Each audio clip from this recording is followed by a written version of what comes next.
Welcome to Living with Money, a podcast aimed to make you feel comfortable with your financial life through conversations with authors, industry experts, business owners, and people just like you. Your host, Tim Mullooly, works for Mullooly Asset Management. All opinions expressed by Tim or any of his podcast guests are solely for their own opinions and do not reflect the opinion of Mullooly Asset Management. This podcast is for informational purposes only and should not be relied upon for investment decisions. Clients of Mullooly Asset Management may maintain positions in securities discussed in this podcast. Here's your host, Tim Mullooly. Welcome back to Living with Money. This is Tim Mullooly. Let's dive right into the episode for today. The inspiration for this episode actually came from a conversation that I had with my mom. She had the very distinct pleasure of reminding me that my 10-year high school reunion is coming up this year. It's something that I knew that was coming up, but I didn't actually think about it, since the calendar flipped to 2020, that this is the year of my grade's 10-year high school reunion.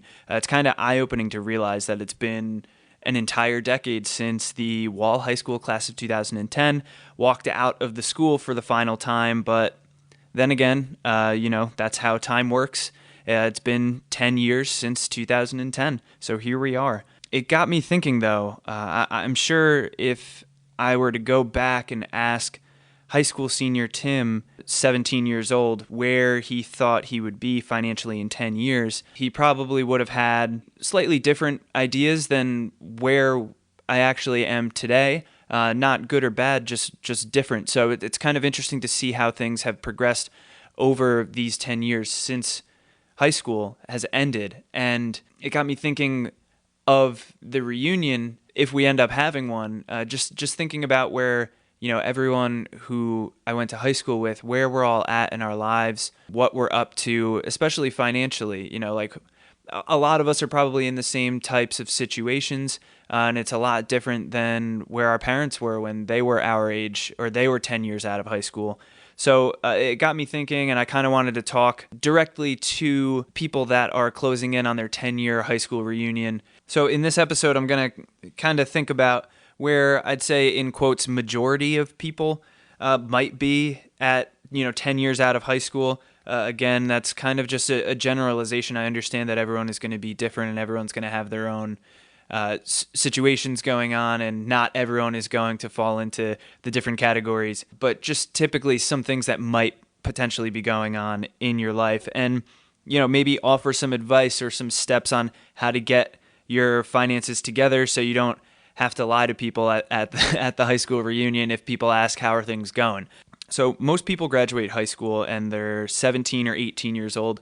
I was a little young for my grade, I think, so I was 17 at the time. So coming back for a 10-year reunion, obviously that would make them 27, 28 years old, closing in on 30, which is enough of a crisis for people in their 20s as it is, let alone think of high school reunions to make them feel old, as our older listeners roll their eyes thinking about people in their 20s saying that they're old. I get it.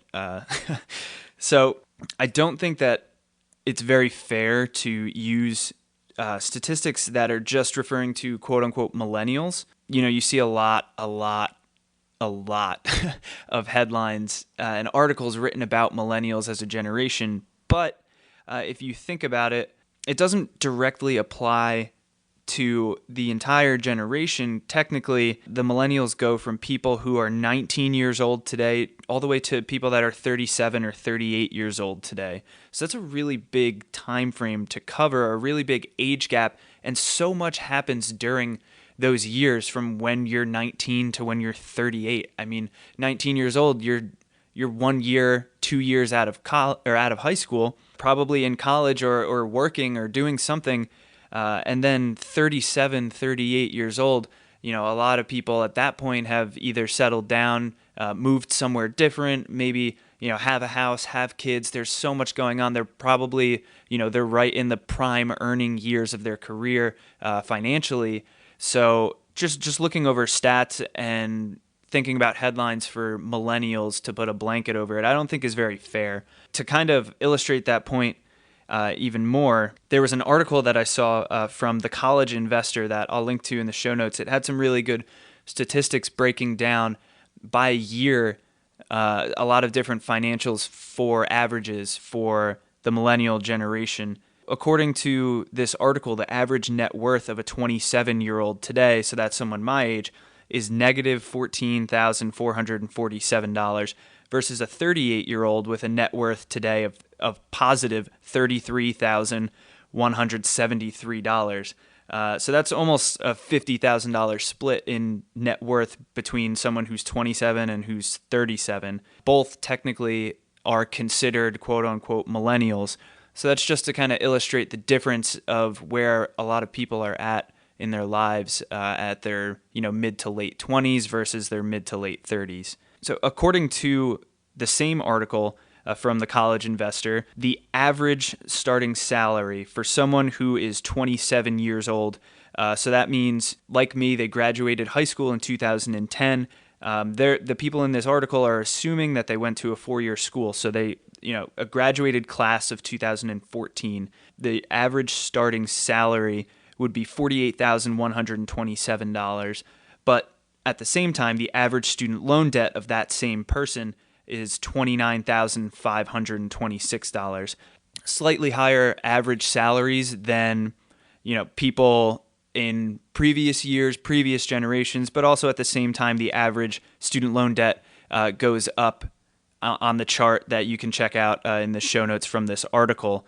So you're making more money, but you also owe more money in student loan debt as well. Just something to consider. So again, I'll be generalizing a lot here, but I think it's kind of safe to say that a lot of people that graduated high school and are coming back now 10 years later are probably finally getting to the point in their life where they're starting to make some substantial money if they haven't already for a few years. They still have student loan debts that they're trying to pay down. They're trying to, if they haven't already, moved out and get their own place to live, whether that means, they're looking for a place to rent, an apartment, or maybe buy a condo or buy a house. Any of those, they're trying or thinking about at least, moving out of their parents' place or their current living situation and getting something for themselves. Also at age 27, 28, medical insurance is on their shoulders at this point too. If it's not covered through work, that's something else they need to consider. They probably have car payments, thinking about getting married, maybe thinking about having kids. If they have kids already, thinking about paying for school, for childcare, etc., everything that goes along with having kids. And also, at the end of that, saving for that mysterious quote unquote retirement down the road. When people my age now say that saving for retirement is not even a priority, it doesn't even register on their list, I get it. There are a lot of things that I just listed off there probably take priority over something that's 30, 40, 50 years away. So I get it. It makes sense. Needless to say, all of that stuff is a lot on someone's plate. Having said that, every generation really is different. Every generation has their own hurdles to jump over, and every generation thinks that their hurdles are the highest and the most difficult hurdles to jump over ever. We think, as people in their late 20s, we think that the problems that we face are the worst, they're the hardest, we have it the worst. But at the same time, our parents thought the same thing when they were our age, and their parents thought the same thing when their age. It's a never-ending cycle in that sense. To that point, to the 27-year-olds listening, how many times have you heard a parent or older relative say, well, when I was your age, when I was 27 years old, I had 3 kids and a house? How many people have heard that? All of you? Yeah, that's what I thought. I feel you on that. But it was just a different generation, and it was a different time, and there were a lot of different circumstances going on, and that's just what happened. Things change over time. If you're listening to this and so far you think, well, I'm in my late 20s and I literally don't relate to anything of what he said so far. 1, that's okay. Like I said before, everyone does their own thing. But 2, especially financially, the things that might be popping up when you're 27, 28 years old. I just wanted to quickly review where you might be able to start when it comes to getting your financial life in order. And we've talked about this on a number of different podcasts, but I think it's particularly true for people this age, 27, 28, 26, even 25. When you're getting out of college, you're trying to get your feet underneath you financially. It's never a bad time to review the important steps of where to start. We're going to take a quick break to hear from our sponsor. We'll be right back. Investing for the future involves risk. Why trust your money with anyone but Millennial Asset Management? With 40 years experience, we're a family business ready to help with your investments. Tom and his 3 sons work to build financial plans and manage money on a fee-only approach. As a fiduciary, we're always committed to working in our clients' best interest while keeping your costs low. For a free report, go to www.maluli.net/money today. I'm sorry if I sound like a broken record, but cash flows, you got to start with those monthly numbers, money going in, money going out. Where's the money going on a monthly basis? Where is it coming from? Are you spending more than you're making? If you have money left over each month, where is it going? What are some costs that you can control each month to lower your spending and increase the amount that you have in the bank if that's something that you want to do? The second thing after you figure out all of those monthly numbers are your future goals. I mean, what financial goals do you want to accomplish in the next 1 to 3 years? Disclaimer, there's no judgment allowed on those goals. So they're your goals. If you want to save money, go ahead. If you want to spend money on 12 trips in the next 2 years, go ahead. What I'll say to you, though, is just have a plan and make sure that all of the money that comes in and out is being accounted for. And if you want to put it towards all of those vacations or buy crazy things, that's your money and you can do what you want with it, but just have a plan with it. So not only goals that you want to save for in the next year to 1 to 3 years, 3 to 5 years, 5 to 10 years, even decades down the road.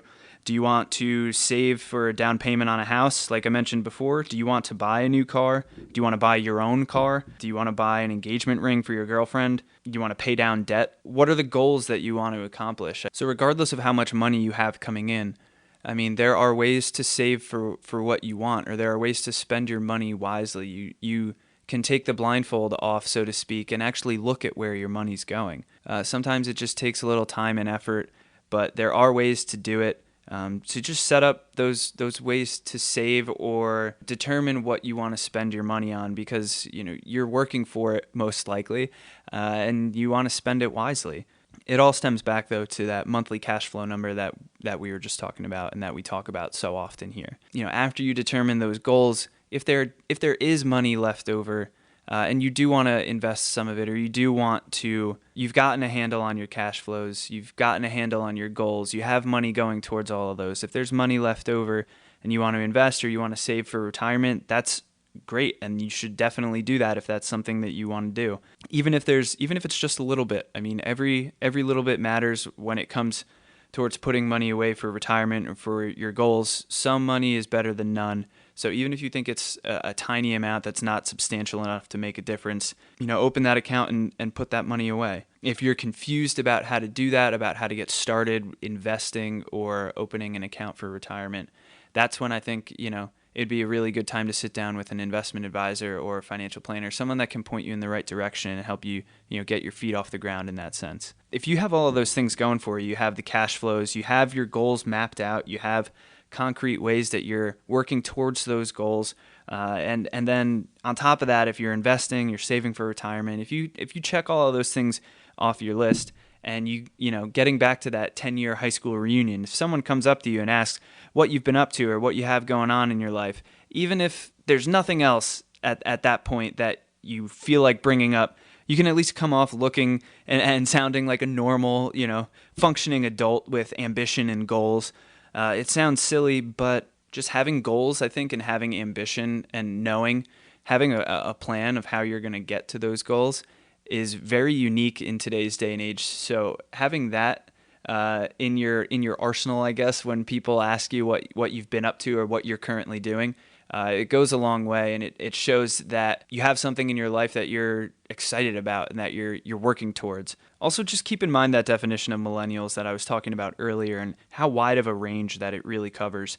When you're reading articles about how millennials are doing good or bad, just know that it's interesting reading material, but it shouldn't really affect how you're doing personally.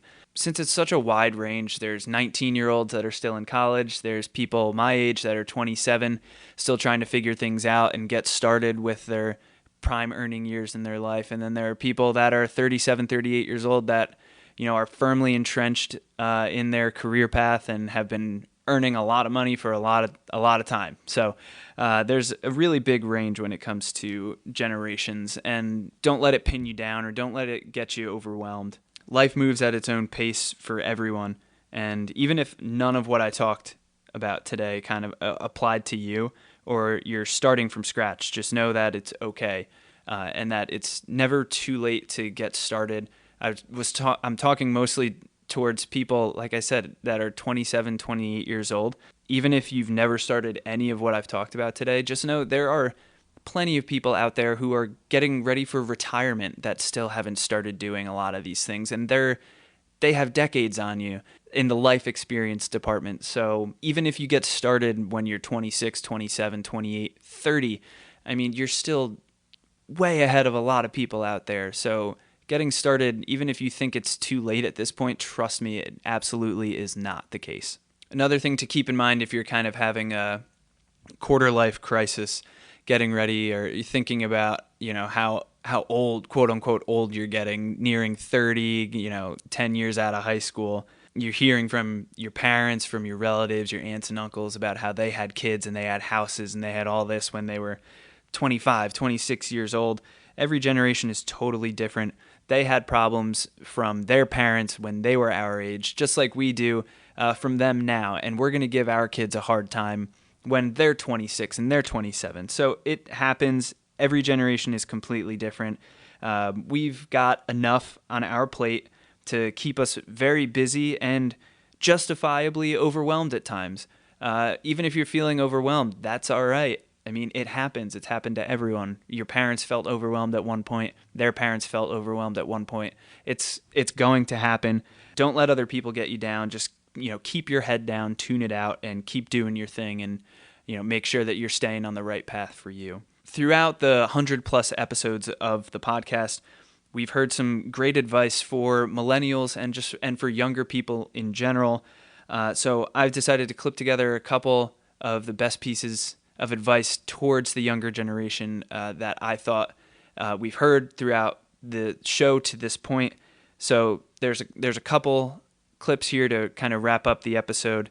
Hope you enjoyed this episode of Living with Money, and I'll let these clips play us out. Thanks for tuning in.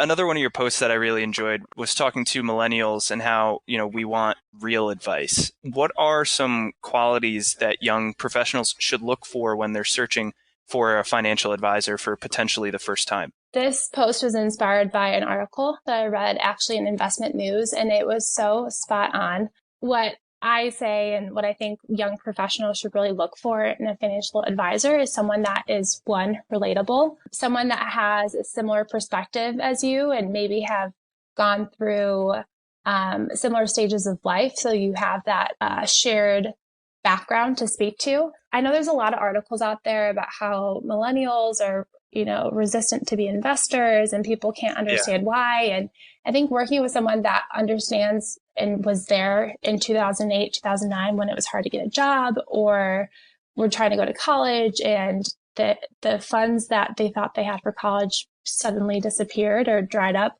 I think that's important in having a good relationship because ultimately with financial advisors, it's about the relationship. So you want someone you can relate to and enjoy being around and can trust. I think a second quality that young professionals should look for is working with someone that really does more than just investment management. The other day, I had a couple come in, and as part of our process, we get to know them. We ask questions about their family. We ask questions about their values and, what they hope to achieve with their funds. And she shared with me that her father is a financial advisor. And so I had to pause and ask, can you share with me why you're not having this conversation with him, why you chose to work with someone else? And she's like, well, he doesn't do budgets and they don't understand or they don't have as much of an expertise as it relates to student loans. And I'm sure that father does, but to her point, we have to understand and be able to provide the services that generation and people at that stage of life are interested in. And so those are great questions to ask to make sure that they provide the services that you find most beneficial and meaningful for your situation. I will say the final quality is working with someone that's a fiduciary. That's something that I'm really passionate about. Working for a registered independent advisory firm and being a CFP, I follow the fiduciary duty. When I have conversations with clients or talk with friends, I always try to educate them on the difference between a fiduciary advisor and an advisor that follows the suitability, and just really put into perspective those differences and reinforcing that it's so important to work with someone that truly has your interests above anything else. What would you say are like the main things that are important to get right when you're just getting started with investing? Getting started is tough, Tim, because ultimately I don't think your average investor that's starting out is going to be able to maximize contributions to their 401k at $19,000 a year. Goes up to $19,500 next year, by the way, in about a month and a half. Is not going to be able to maximize their contributions to Roth IRA. I mean, we're talking large sums of money, right? We're talking at least $26,000, $27,000, $28,000 when median household income in the US is about 58, right? And that's everyone. But I think the things to focus on starting out are just maximize tax efficiency. I'm a big proponent of Roth assets. I just think the lack of brain damage of having the tax paid in the rearview mirror, hypothetically for your starting out investor, they're going to be at the lowest possible tax rate they are in their 20s, right? Because they've got a big career in front of them. So like they have the maximum amount of time for those assets to compound tax-free. That might not always be the right mathematical answer, just depending on income tax rates and everything else. But I think behaviorally, just stuffing money into Roth, either 401k or IRA, is the right thing to focus on upfront. And frankly, I would recommend tackling the asset location problems under the guidance of a competent advisor that can work with your tax professional. So it's not to say that's rich people, that's for old people. It's not what I'm saying. I'm saying it's complex and the implications of which are not immediately obvious. So I would recommend working with a professional. It says over half of millennials are freaked out by their finances. Why do you think that so many millennials are freaked out or scared by their finances? Well, I think it has to do with their position in life right now. So there's a massive collision of real world life entering in the working world as young professionals. And then you have that coupled with the financial reality of where they stand when they do enter that working world. On the one hand, they're realizing that the world is wide open to possibilities and you have this massive opportunity for career progression. There's a whole world to see. But then they're hampered by the fact that on their day-to-day, their financial position doesn't necessarily marry up to where they want to be in life at this exact moment. There's this cognitive dissonance of acting a certain way, maybe on social media and in the day-to-day life, and then acting how you know you should be acting to remake your finances, to then get to the position of being able to do whatever you want in life. As you were saying that, it kind of got me thinking, do you think that on a higher level, some of those worries are the same that the baby boomers had and the generations before them had? So it's kind of just entering the workforce for the first time. Obviously, a little bit of the details are different with technology and social media, but do you think that it kind of isn't just specific to the millennials and it happened to everyone else too? I do. So if you take a look at the arc of your personal finance life cycle, let's call it, when you enter in the working world, you're most likely in a negative net worth position just because the majority of millennials have student loans and some type of credit card debt. As you progress through life, you start purchasing these lifestyle milestones like a house, a car, marriage, and you start earning more money. You begin accumulating savings and investments.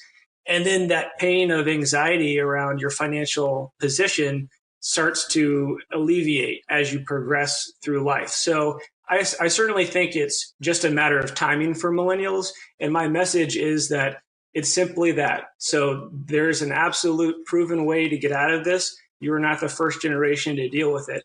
What I will say is that millennials face some unique challenges in the sense that some of the problems like the growth of credit card debt and student loans are exacerbated among millennials in particular. There's probably a lot of misconceptions that millennials have about financial planning. Is there one in particular that you hear more often than others? Yeah, there's a number out there. I think the first one that pops into my mind is it's expensive.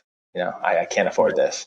And that's not true. A little bit of Googling will find you. There are so many qualified, young, certified financial planners with compensation models designed to fit just about anyone. It might not be me. I mean, I'm a boutique in the financial district of Manhattan, looking for freshly minted law firm partners and entrepreneurs whose businesses are taking off and things like that. But you can be making a modest wage and feel the need to get your financial life together. And there are professionals out there that can fit into your budget and help you a great deal. That's just the facts. And another thing that I think, if there's a stigma or a misconception that millennials have about financial planning or working with advisors is the age old, like they're just going to sell me something. They kind of recall more of the broker mentality than what a financial planner does and what financial planning is. That's on us to, educate and demonstrate that, look, the value isn't so much on investments anymore. Like, we're going to do some heavy lifting over there. We might have a process that really works well for our clients and you. But when it comes to what you're paying us for and where the value is, it's on the financial planning side. Let's show you how to get out of this student loan debt that you've put yourself into, how to really maximize that leverage, and even kind of reaching into career and life planning. You and I are hearing a lot more about the life planning side of things. I definitely think we're going that way. So, what would you say to someone who would rather just work, not face to face with a real person and more aside to the new technology coming out? Advisors and virtual stuff like that? I think getting financial education and getting financially empowered, whatever you got to do it.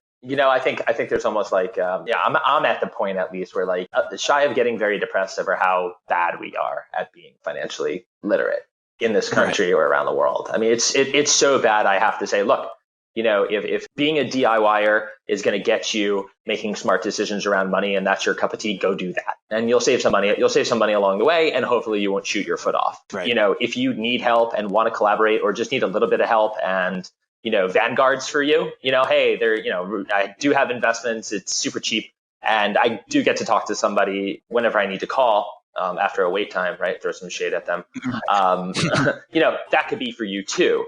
And then there's full on, comprehensive. Then there's what I offer you, 24-hour turnaround on virtually any question you could possibly ask, and white glove service, and, detailed financial planning, and ultimately that real deal relationship with one individual that you want to have over the long term. Yeah, this is the entire spectrum of what's out there. So I think that a lot of these things go hand in hand. Like, I'll use a robo or I'll use a platform on the investment side for a certain purpose, like, hey, we're going to handle, this size account or, this level of complexity through this. But ultimately, I generally get to the recommendation part of financial planning. You lead with financial planning, you be very transparent, you be very objective with where they can get these products. And 9 out of 10 times, they're going to let you do it because they're already there. They trust you. They like the plan. They know the two go together.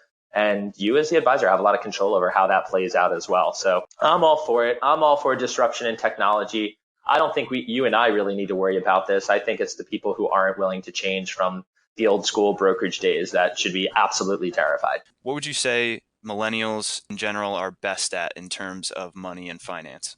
Are we even millennials, or what's the one after that? Gen Z? We're just so young. We're like barely millennials, huh? Right. We're on the border of even being millennials. I think that millennials it's very interesting, in my opinion, because, listen, we haven't been around for 20 years, but I know you do. You read a ton of these blogs and the research and the data, and you read about all these stories about, Michael just wrote a book, The Best Investors, Their Worst Mistakes. And you read about all these things, and then you see the parallels to what's currently happening. And I think it's honestly pretty obvious what millennials are good and they're bad at. What they're good at is they're, in my opinion, a higher percentage of them are more into the science and the mathematics driven. And they're not really going to be, swooned. Is that a word? Swooned? They're not going to be, they're not going to be schmoozed, enthralled by some guy who's wearing, an Armani tux and watch. And, it's, well, how the hell can you afford that? If you're supposed to be managing my money. They're more saying, They're more looking for the more transparent and honest advice, which helps advisors practices like ours, where we use science, we use math, and also they're doing their own research, right? I'm not going to go to a restaurant unless I Yelp it and I see 10 5-star reviews.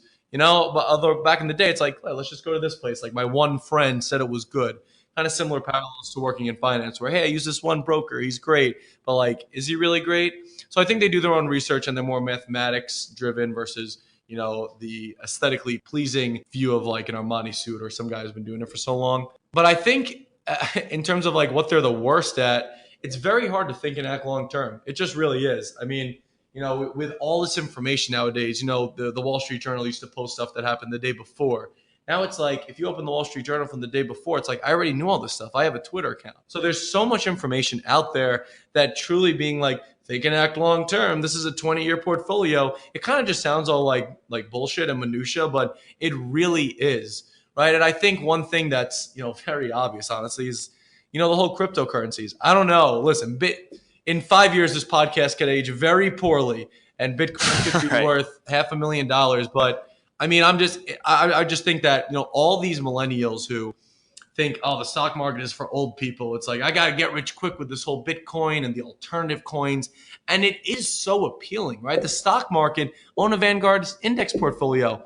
No one wants to get 7 to 8% a year. It sounds really boring, but that's just right. When they can get 50% in a week from Bitcoin, yeah, exactly. Why would they waste their time in a boring index fund? Yeah, exactly. But that's, in my opinion, and maybe I am still old school. Again, maybe this won't age well, but that's just what you should do. But it's hard to tell people who are 25, listen, invest this $1,000. It'll be worth $1,100 next year, which is like a 10% rate of return, which is fantastic. But it's kind of boring. And that's why I think it's good for younger people to, listen, buy that individual stock, mess around with some options. Don't get yourself in trouble. Just know that doing this is probably not the best way to build long-term wealth.